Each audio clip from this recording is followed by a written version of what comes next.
Buenas tardes a todos y todas.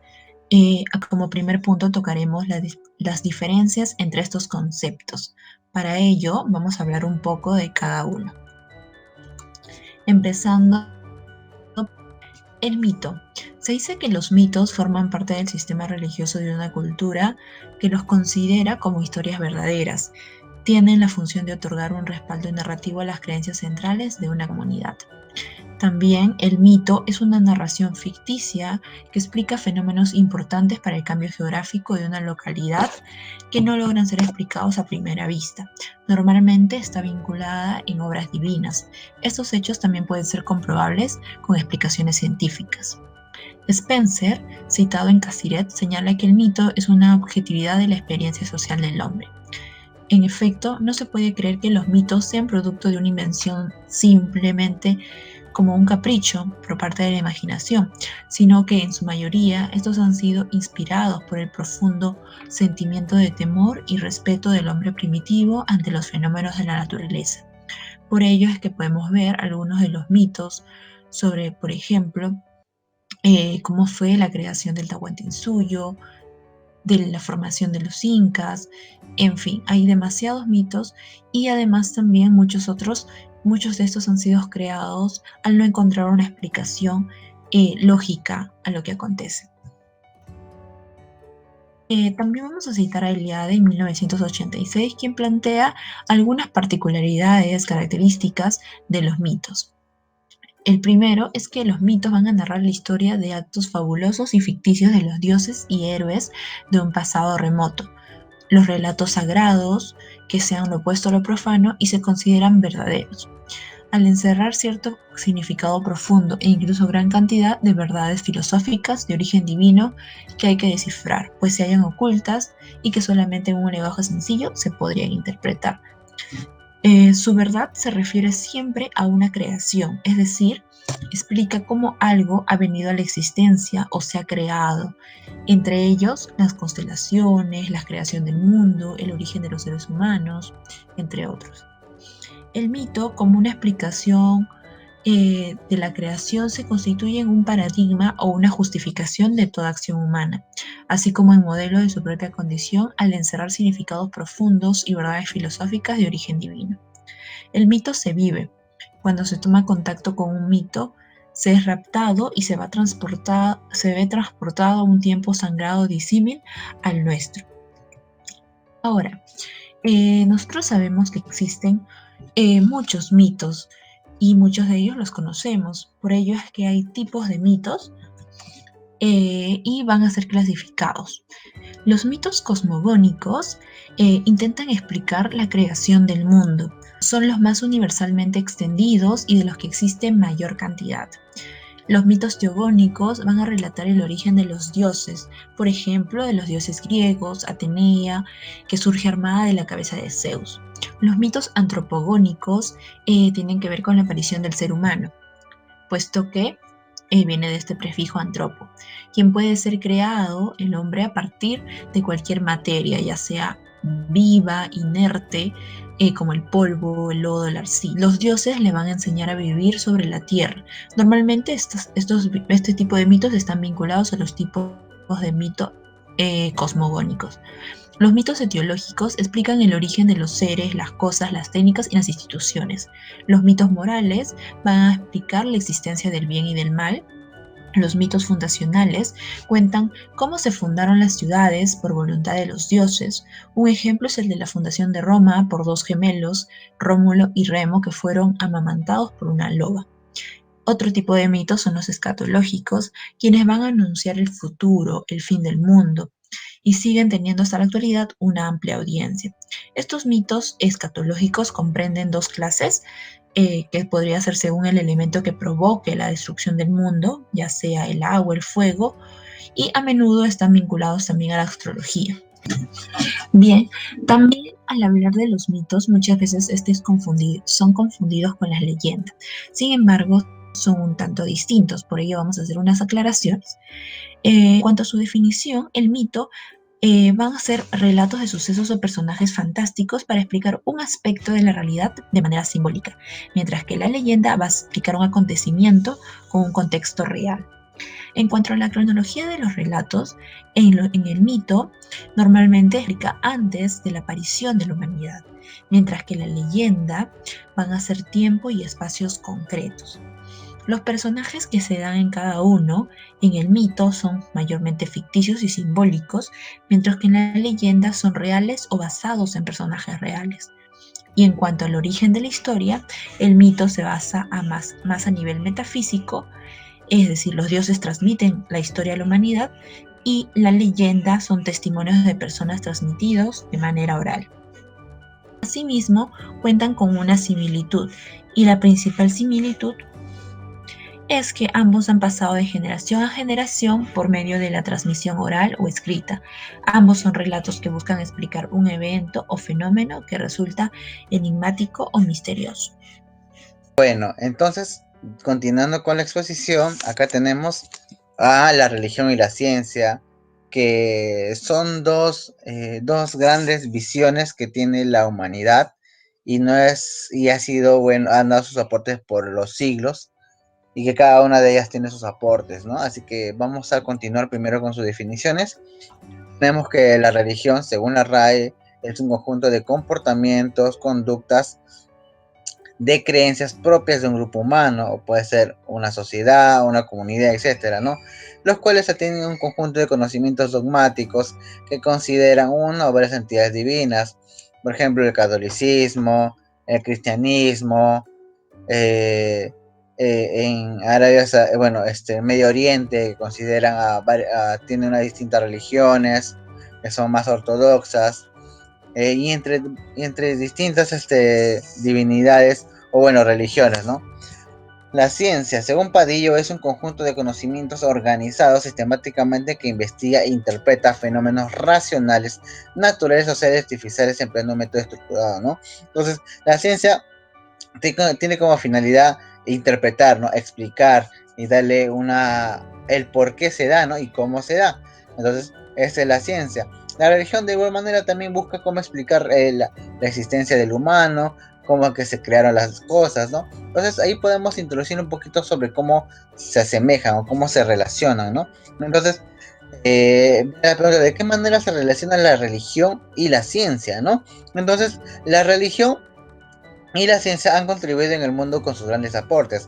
Sabe muy bien que la ciencia ha aportado tanto a la medicina, ha aportado a la aeronáutica, a que a la biología, etcétera, ¿no? Y la religión también ha contribuido también en parte a la ciencia con leyes que ellos mismos establecían para su convivencia, que buscaban explicar a través de la razón y la fe cómo es que se crearon las cosas. Entonces, esto hubiera sido su casi aporte de la religión, ¿no? Pero sabemos que no ha tenido los frutos necesarios, ¿no? Entonces, durante siglos han extendido a muchos continentes. Sabemos muy bien que el catolicismo nació prácticamente en Roma, no el cristianismo, digo, en Roma. Ahora, su fuerza se encuentra en un presente y por lo tanto es importante el momento de mirar al mundo. Claro, tiene dos visiones, ¿no? Una religión que el mundo lo mira a través de la fe y también la ciencia que es mirada a través del raciocinio, de lo racional, ¿no? Entonces, aquí tenemos que la religión trata de conectar al hombre con un ser divino, no solamente puede ser Dios, también puede ser otra entidad, o como las religiones ortodoxas que siguen a Alá, y otros seres que, bueno, desconozco los nombres. Bueno, y de esta forma explicar la existencia y construcción del universo, del mundo. También busca justificar por qué la relación entre hombre y divinidad es importante, claro. Porque antiguamente, por ejemplo, lo vamos a los incas, que existía una relación entre Dios Sol y el hombre, la Pachamama. Entonces, de esta forma también el hombre trata de justificar la importancia, ¿no? Porque debemos creer en Dios para salvarnos. Bueno, en este caso el catolicismo, ¿no? Bueno, pues se dice que muchas de las religiones se basan en la fe y esta es la esencia de la religiosidad. Hoy en día, muchas religiones se mantienen gracias a los creyentes que aún poseen la fe y su esperanza en un ser divino que podrá ayudarlos a alcanzar la felicidad. Entonces, de eso se trata las religiones, ¿no? Que tratan de explicar cómo es que pueden ser salvados, ¿no? Dependiendo también la religión, Por ejemplo, el Movimiento Mundial Misionero, que busca también a través del diezmo y sus obras de caridad, que ellos ya están obrando para tener un lugar en otro lugar. Por ejemplo, y la ciencia busca explicar y comprender la naturaleza del mundo material a través de hechos verificables, como había dicho, ¿no? La hipótesis, verificar la hipótesis, contrastarlos y dar sus resultados. Se ha visto que la ciencia ha tenido muchas participaciones en el hombre y que hasta el día de hoy ha tenido muchos logros dentro de las sociedades. Claro que mucho de las ciencias, la medicina, la biología, la genética, etcétera, ¿no? Ahora, ¿qué diferencias existen entre la ciencia y la religión? Por ejemplo, la ciencia establece la objetividad, ¿no? Explica fenómenos que afectan a la gente, en la sociedad, por ejemplo. Las teorías son sustentadas por otras cuando ocurren nuevos descubrimientos. Luego también se basa en la observación y experimentación. Luego utilizan pruebas e hipótesis. Y al final la religión usa la fe, no cuestiona a Dios, afirma y es dogmática. Dios es el hacedor de todo cuando existe y la creencia del común de las personas. Entonces, Ahora nos toca hablar un poco y definir el panorama de lo que es la magia. Bien. Si nos atenemos a la definición de la RAE, podremos observar que magia es el arte o ciencia oculta con que se pretende producir, valiéndose de ciertos actos o palabras, o con la intervención de seres inimaginables, resultados contrarios a las leyes naturales. Es decir, la magia es una práctica que se manifiesta en forma de ritual y en el cual lo que se busca es el contacto con seres pretendidamente metahumanos, es decir, que están por encima del ser humano. Y entonces valdría preguntarse qué es un mago. Bueno, de las diferentes concepciones de mago, conviene tomar las siguientes nuevamente extraídas de la RAE. Primero, mago. Se entiende como la persona que practica la magia. 2. En la religión zoroástrica, persona de la clase sacerdotal. Es decir, el mago es la persona que dentro de esta religión eh, era el sacerdote. El sacerdote, ¿no? Entonces, la pregunta es ahora, ¿y qué es un sacerdote? Bueno, podemos verlo acá.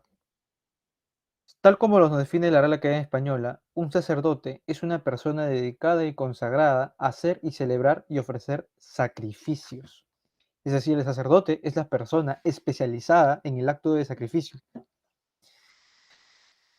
Y 2, sumo sacerdote, entendido como entre los hebreos el príncipe de los sacerdotes, es decir, el que tiene el mayor grado de autoridad y conocimiento sobre el ritual del sacrificio. Es decir, en otras palabras, un mago es un sacerdote. Dentro de las religiones, los sacerdotes son magos, hacen sacrificios. Eso lo podemos ver acá.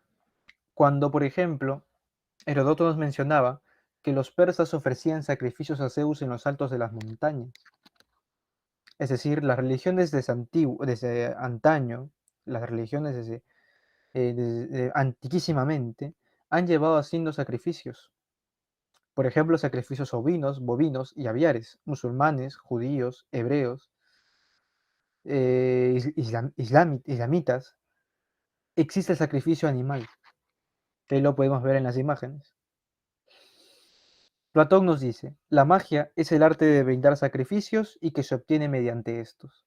Es decir, la magia es una práctica que se va a obtener su conocimiento mediante el acto de sacrificar.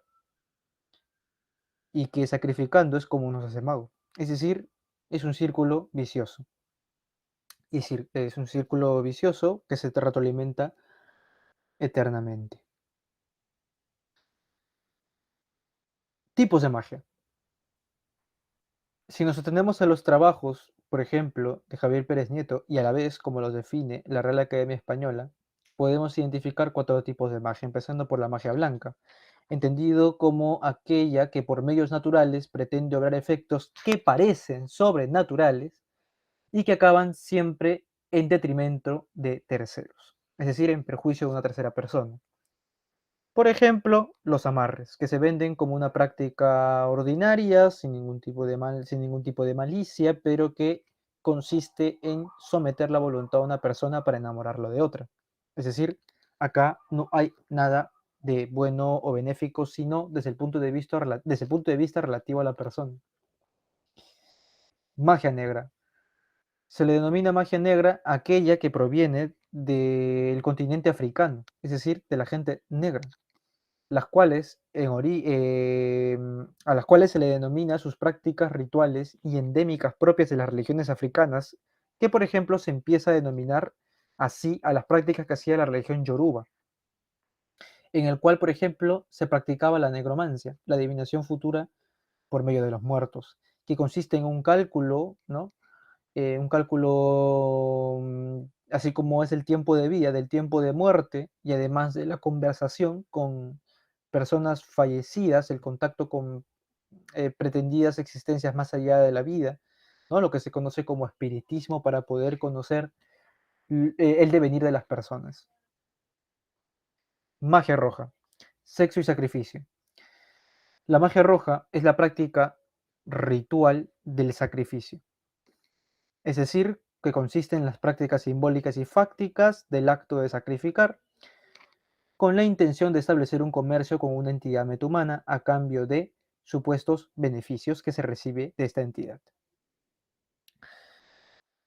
Prácticas en las cuales los animales son sacrificados, los seres humanos, por ejemplo, desapariciones de niños, las cuales muchas veces están ligadas a ese tipo de magia para poder contactar, atraer la intervención de los seres inimaginables o metahumanos que mencionábamos al principio. Magia verde, conocida como brujería antiguamente, actualmente tiene el término académico de spagiria. La magia verde no sería sino la realización de remedios y venenos naturales a partir del conocimiento de los principios activos de plantas y hongos extraídos de procesos alquímicos. Por ejemplo, baños de María, destilaciones, digestación, etc. Por ejemplo, la figura del chamán, entonces, como mago, no sería sino una persona con un conocimiento, vamos a decir, erudito, amplio y meticuloso de los principios activos de las plantas y hongos, y que a partir de ello puede obrar obras que aparentemente pueden parecer extraordinarias, pero no más. De todos estos tipos de magia, ¿cuál es la que se ajusta de forma coherente con la definición planteada al principio? La magia roja. De aquí que se pueda concluir que la magia no es sino el acto de transacción que se realiza entre el hombre y una entidad metahumana donde la moneda de cambio es el sacrificio. Es decir, es un acto comercial donde las personas sacrifican animales, niños, personas, para una entidad metahumana y a cambio esta le dota a la persona pretendidos favores o supuestos favores. Este sería la magia como tal, también conocida como teurgia, que es el acto de establecer contacto con estas entidades metahumanas y establecer un acto de transacción. Hasta aquí el tema y los conceptos de magia. A modo de conclusión, podemos encontrar estas principales diferencias en cuanto a mito, religión, magia y ciencia. En este cuadro podemos observar que en el mito los dioses buscaban la veneración. En cambio, en la religión se presenta al dios como un ser totalmente bueno, cosa que no necesariamente puede suceder en un mito. Y en cuanto a la magia, es el arte, como hemos mencionado, que mediante conocimientos y prácticas va a pretender producir resultados contrarios a las leyes naturales conocidas valiéndose de ciertos actos o palabras. Y en cuanto a la ciencia, pues va a utilizar el método científico. Otra diferencia es el uso de la magia o de poderes sobrenaturales en los mitos, es decir, se valen de el uso de la magia. En la religión es prácticamente todo lo contrario a lo que vendría a explicar la ciencia, puesto que mencionábamos que esta usa el método científico. Y bueno, en la magia es una forma de pensar que va a permear el pensamiento y la vida del individuo. En la ciencia está basada en pruebas reales y verificables, puesto que usa ese método. Y finalmente, en el mito no hay bases científicas de que estos hechos necesariamente hayan ocurrido. En la religión se basa, pues, estos hechos o esas historias o todo lo que se conoce sobre la misma, se basa en un conjunto de libros muy antiguos, como la Biblia, ya sea en la religión católica, cristiana, etcétera. En la ciencia no se hace mención de la magia, de dioses, de ninguno de estos conceptos. También, perdón, la ciencia ha desmentido la creación instantánea de vida, cosa que a través de los mitos sí podemos encontrar, mitos que explican, como mencionaba con anterioridad, cómo es el origen de la vida. Ahora doy el pase para tratar el punto siguiente. Religiones y sentido de la vida. En esta oportunidad vamos a conocer el sentido de la vida de las 5 religiones más importantes del mundo. Vamos a comenzar con el hinduismo. Todo lo que sucede en la tierra tiene para ellos alguna explicación divina. Por ende, lo bueno o lo malo que le ocurra a una persona es la consecuencia de sus actos. Pueden ser castigados o recompensados. Los aspectos sociales y religiosos de la vida son inseparables para los hindúes. Creen en la reencarnación y piensan que la finalidad de la vida o vidas es purificarse y anular el karma de vidas pasadas, para que el alma se haga una con el sentido de la vida. Ahora pasaremos con el judaísmo. La persona que malgasta su vida, su existencia, no será más que hueca, escasa de placer. Proverbios 10:16. Aquel que utiliza cada gramo de la vida para edificar el sentido de su vida es su propia vida, y finalmente recibe la justa retribución por cada partícula de existencia empleada. Salmos 36:10. La razón por la cual tantos judíos a través de la historia han sacrificado sus vidas es por sus creencias, porque morir por Dios es un placer mayor que vivir sin Él. La muerte, motivo como sentido de la vida. El budismo. Sentido de la vida, la liberación del sufrimiento. Llevar una vida de bien para uno mismo y para los demás. Búsqueda de la paz interior a través de una vida sana, tanto mental como comportamentalmente. Seguir el sendero de la felicidad y del nirvana. Cultivar la riqueza interior sin vivir una vida desenfrenada marcada por los sentidos. La vida es solamente un paso del espíritu en un cuerpo que al morir, el espíritu, por ser infinito, vuelve a encarnar en otro cuerpo hasta lograr la perfección y la iluminación del espíritu. Pasemos al cristianismo. En la religión cristiana, el sentido de la vida está en lo que llamamos experiencia de Dios, o también encuentro con Dios. Esa experiencia de Dios se puede describir en que una persona en un momento dado de su vida se siente amado por Dios, siente que Dios está cerca de él. A partir de ahí, la persona decide seguir a Dios y lo considera el más importante de su vida. Esa experiencia es difícil y no todos llegan a ella, porque exige conversión y oración. Pero en la Biblia y en la historia de la humanidad ha habido mucha gente que ha tenido esa experiencia de Dios. Y por último, el islamismo. El sentido de la vida del islamismo se basa en tener una vida totalmente dedicada al servicio de Alá, su Dios. Después de la muerte de una persona es recompensada o castigada de acuerdo a la devoción religiosa. Islam es una palabra árabe que significa sumisión. La guía de la vida para el Islam es el libro sagrado o Corán y la palabra de Dios revelada al profeta Mahoma. Entonces, ¿qué se puede concluir sobre el sentido de la vida en las religiones? La religión ha sido hasta ahora el proyecto más amplio y efectivo para reducir el temor básico derivado de una incertidumbre fundamental del ser humano, que es nuestro lugar en la creación. La fe religiosa representa entonces un ensayo más o menos consistente, básico, para dar sentido a estos deseos o anhelos humanos que cada uno tiene de manera particular. Hoy por hoy lo que está emergiendo no es tanto una religión universal, sino todo lo contrario. Para que una religión sobreviva, deberá convertirse en una religión profundamente personalizada, que permita a todo ser humano hablar su propio lenguaje cuando éste se refiere al significado último.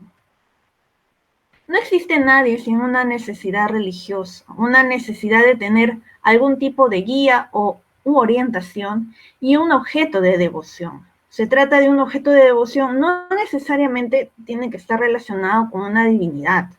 No vemos que el hombre a lo largo de la historia ha adorado animales, ídolos de oro, de piedra o cualquier tipo de ídolo que la historia ha presentado. La religiosidad solo es auténtica allí donde es existencial, es decir, allí donde el hombre no es de algún modo impulsado a ello, sino que él mismo decide por ello. Ahora vemos que en este momento de la existencialidad viene a sumarse un segundo momento, el de la espontaneidad. La verdadera religiosidad, puesto que es existencial, ha de llegar también a un punto en que brote espontáneamente. Ahora vamos a hablar sobre la imaginación simbólica. Para empezar con la imaginación simbólica es necesario definir lo que son los signos. En primer lugar, Cassirer menciona que un signo es una parte del mundo físico del este y un símbolo es una parte del mundo humano de la significación. Por ejemplo, acá podemos ver un ejemplo a Lázaro, quien era un signo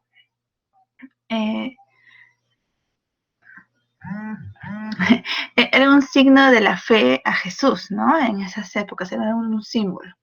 Ahora, Godet hace una comparación entre alegoría y signo, mencionando que la alegoría parte de una idea abstracta para llegar a una presentación, mientras que el símbolo es en primer lugar y de por sí una representación, y como tal, fuente de ideas entre otras cosas.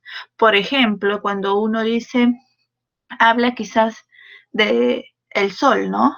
El sol es un símbolo, pero ¿qué representa? Representa, pues, puede representar la luz, puede representar un logro, una meta, diferentes cosas, ¿verdad?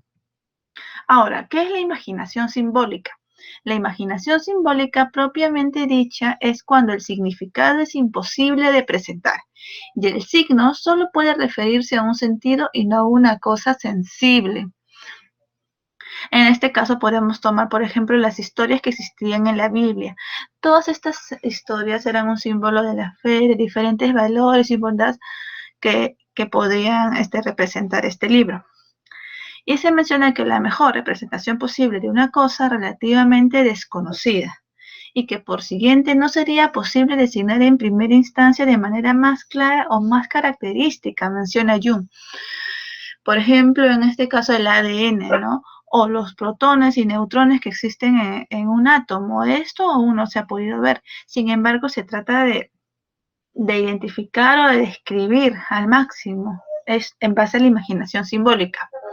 Lalande menciona que la imaginación simbólica es todo signo concreto que evoca, por medio de una relación natural, algo ausente o imposible de percibir. En este caso podría ser nuestra infancia, que ya pasó, o tal vez las experiencias de nuestra infancia, o el futuro, ¿no? Como personas ya mayores. Entonces, todas estas cosas son imposibles de percibir. Sin embargo, en base a la imaginación simbólica podemos crear o imaginar, valga la redundancia, cómo sería esta experiencia, tanto emocional como sensitiva. Se menciona también que la conciencia dispone de dos maneras de representar el mundo. Una directa, en la cual la cosa misma parece presentarse ante el espíritu, como en la percepción o la simple sensación. En este caso estamos poniendo como ejemplo un libro que se puede presentar de manera física, nosotros lo podemos tocar, lo podemos sentir, oler, inclusive leer, obviamente, ¿no? Porque es un libro.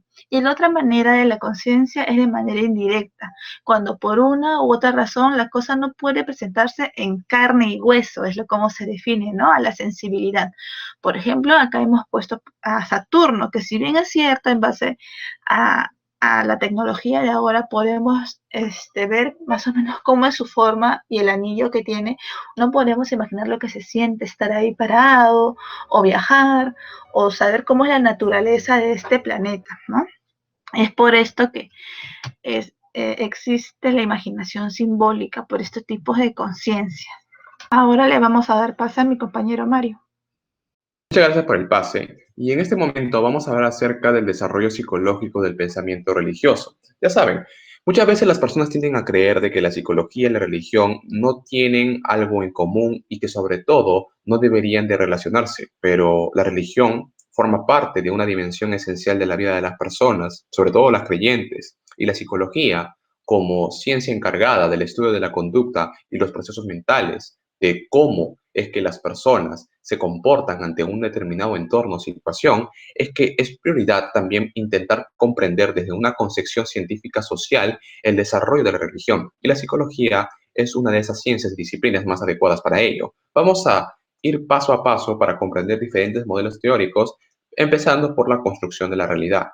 Muchas veces la religión tiene una concepción de la vida de una manera muy mágica y creyente, sobre todo basada en la fe. Entonces, para poder entender cómo es que la religión es una construcción de la realidad única, debemos de comprender los diferentes modelos teóricos, empezando por el gran biólogo Jean Piaget, donde él nos menciona de que nuestro entorno se basa en ser un escenario manipulativo, donde nosotros, en base a la naturaleza social, tendemos a manipular, influir en base a nuestras interacciones, en base a nuestras relaciones y sobre todo en un constante proceso de comunicación.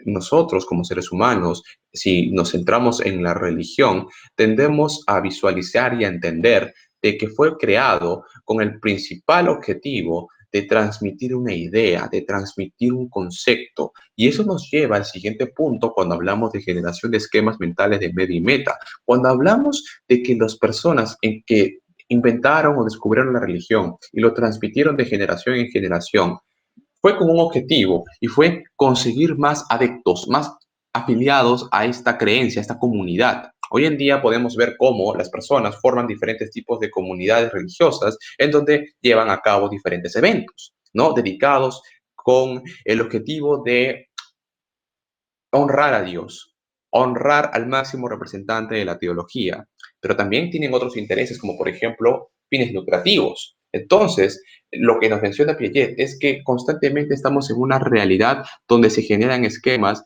de medio, es decir, la vía para obtener un objetivo e interés. Luego tenemos los modelos de imitación. Esto ya lo hemos entendido, ¿no? A través de otros modelos teóricos, pero lo que nos menciona Piaget es que es importante entender de que los seres humanos, desde su nacimiento y su posterior desarrollo, normalmente se basan en un modelo de imitación. Toman a alguien como referencia para emular diferentes patrones conductuales, pero que se ajusten a los intereses. Bueno, en el caso de un bebé, por ejemplo, va a imitar ciertas conductas porque toma a la madre o al padre como una figura de referencia en la que pues las conductas tienen, no, más que tener un propósito, pues como lo está haciendo la figura de alta autoridad o lo protectora, lo puede realizar también para sentirse más seguro y afiliado. Pero más adelante tendremos a entender de que tiene una finalidad también. No es que lo imiten por emularlo así de simple, sino que también lo hacen con un propósito para satisfacer ciertas necesidades. En este caso, la religión se basa en diferentes modelos de imitación, como tradiciones y costumbres. Por ejemplo, rezar un glosario o un rosario o inclusive asistir en diferentes lugares, iglesias, a una determinada hora, por ejemplo, porque son tendencias, son creencias, tradiciones. Y en base a nuestro procesamiento cognitivo, es que el ser humano, en base también a lo arraigada que esté la creencia, la fe, tiende a imitarlo. Tenemos los objetos y personas, comunidades representacionales. Todos tenemos un significado y un valor, según Piaget, y la religión no es la excepción. La religión tiene una importancia y sus diferentes conceptos también la tienen. El objeto es de naturaleza no social, es decir, los objetos tienden a existir previo a la existencia de la manipulación de las personas. No es una situación, es un objeto en sí, algo concreto. Por ejemplo, la existencia misma de Dios, algo abstracto, pero que bajo los ojos de la religión es algo que existe, es decir, algo que podemos percibirlo y sentirlo, ya existía previo a nuestra existencia, que nosotros lo hemos conocido, más no creado. Y por último, tendemos a, bueno, Jean Piaget afirma de que representa algo estático y simple en la realidad. Es decir, que nuestra percepción es única y que no tiene diferentes tipos de complejidades. Lo mismo para la religión. La realidad es una sola, existe Dios y eso es lo único en que debemos de creer. Luego, vayamos a la perspectiva de la psicología cognitiva social, en donde menciona ciertas similitudes, como por ejemplo el objeto de naturaleza no social, las personas y objetos comunidades representacionales y la representación estática y simple, pero también tenemos unas cuantas diferencias, más que, bueno, esto es una especie de complejidad o profundización respecto al punto anterior, pero el escenario es manipulativo y social. Siempre es en una constante interacción, intercambio de símbolos, intercambio de conocimientos. La religión se basa en ello, ¿no? Desde el cura que está transmitiendo la idea hasta los mismos creyentes que la recepcionan y lo interpretan. Entonces, eso genera un ciclo donde el emisor busca influir en las personas, en este caso los creyentes, y los creyentes también buscan hacer lo mismo, pero también buscan ser recíprocos y proyectar que en efecto sí están creyendo esa idea. Nuevamente, tenemos los esquemas medio, intención, bueno, aparte de los esquemas medios meta, tenemos la intención comunicativa y la conciencia del otro. Es decir, nosotros mediante nuestras acciones tenemos el propósito de comunicarnos con alguien, de transmitirle una información, un mensaje. En el caso de la religión, por ejemplo, nosotros tendemos a intentar comunicarnos por diferentes vías a Dios, desde una conversación intrapersonal, pero que para esa persona en realidad se está comunicando con alguien tercero, que es en este caso Dios, hasta las diferentes tradiciones y reglas creadas por el hombre en base a cómo nosotros debemos de transmitir una idea para ser devotos, ¿no? Y también esto va en base a lo que menciona este apartado, donde dice que no somos agentes activos, es decir, nosotros no solo recepcionamos, sino también manipulamos, accionamos. Y por último tenemos la inclinación de la psicología vygotsquiana, en donde nos menciona que el escenario es algo sociocultural educativo. Esto es algo similar a lo anterior, salvo que aquí hacen principal énfasis al proceso de aprendizaje, al proceso de internalización de conceptos en base a la interacción social. Luego tenemos la generación de estímulos medios actos instrumentales al objeto. Todo tipo de acción tiene una finalidad donde se manipula un objeto. Aportar un significado cultural, todo, incluyendo la religión, tiene un significado, un valor, tiene un símbolo que representa algo para nosotros, tiene un significado importante, pero no solo a nivel individual, sino también a nivel colectivo. Y en este caso, la religión sigue representando hasta el día de hoy algo muy importante bajo la perspectiva sociocultural y colectiva. Tenemos la naturaleza del objeto, que es algo social. Todo lo que nosotros conocemos como algo concreto, como leyes, libros, etcétera, tiende a ser creaciones en base a la socialización, a nuestra proyección de ideas, subjetividad. Las políticas representan proyecciones de los intereses de los gobernantes, por ejemplo. Lo mismo pasa con la religión. Existen ciertas religiones en donde las personas han creado diferentes tipos de reglas con el objetivo de satisfacer una necesidad. Las personas manipulando objetos de la realidad, esto va en base a lo que yo mencioné anteriormente, de que las personas constantemente manipulan e influyen en los objetos, no solo la situación y el entorno, sino también los objetos mismos. La situación no solo es estática, pero es muy compleja, ya que es profunda. Diferentes conceptos y constructos socioculturales tienen un significado en nosotros, por lo que le otorga una vasta dimensión de percepción de nuestro entorno, incluyendo la religión. Y para finalizar, vamos a hablar acerca de las etapas del desarrollo del pensamiento mágico. De los 0 a 2 años, el niño carece de actividad intelectual y volitiva. Ambas son necesarias para que haya un verdadero acto religioso, pero esta etapa es crucial para la futura religiosidad del niño. Y esto se inicia a partir de los 2 años hasta los 6 años, donde la comprensión de la realidad es de una manera animista, es decir, tendemos a otorgarle vida a objetos inanimados, a objetos que no son seres vivos, como por ejemplo nuestros muñecos. Tendemos a asociarlos también con el desarrollo del pensamiento mágico, en donde lo que no encontramos explicación concreta en base a una prueba, tendemos a asociarlo con una idea, en este caso, algo mágico, algo sobrenatural. Y su religiosidad en esta etapa aparece sus primeras conductas religiosas, como por ejemplo besar una imagen o repetir una oración sencilla, pero normalmente esto lo hace en base a un patrón de imitación, como lo hemos visto anteriormente, según la perspectiva de Piaget. Y aparecen referencias y algunos signos y símbolos religiosos, como la cruz, por ejemplo, que es algo clásico en nuestra religión cristiana. Luego tenemos de 7 a 11 años, en donde existe un cambio de la comprensión de la realidad más objetiva. La percepción que tiene el niño del mundo circundante adquiere lenta estabilidad y coherencia. Aquí llega un punto importante, que cuando el niño reza es para pedir sus propios intereses, y si no los recibe es porque este Dios no sirve. Es decir, aquí el pensamiento egocentrista tiende a potencializarse, en donde los seres humanos piensan en sus propios intereses y objetivos, y en especial un niño, si es que no percibe que está obteniendo algo en base a un esquema de medio meta, tiende a culpabilizar a los demás, incluyendo al propio Dios, si es que no recibe lo que quiere. Pero aquí los padres juegan un rol importante para la inculcación de valores. Ya hemos visto cómo las teorías de Piaget y Colbert hablan acerca del desarrollo de la moral y la ética, algo muy importante y relacionado con la religión, ya que la religión también posee principios y normativas que pueden incluirse dentro de estos desarrollos de los dos modelos teóricos de Piaget y Collier, perdón. Y por último, bueno, para casi finalizar, tenemos la adolescencia, en donde se lleva a cabo una presentación de la descripción del concepto de Dios, de su articulación y su contenido. Se puede considerar como un paradigma, es decir, una idea del resto de los conceptos religiosos. La concepción de Dios es mucho más espiritual. Él tiene un reino particular de acción distinto de las acciones del individuo y de la sociedad.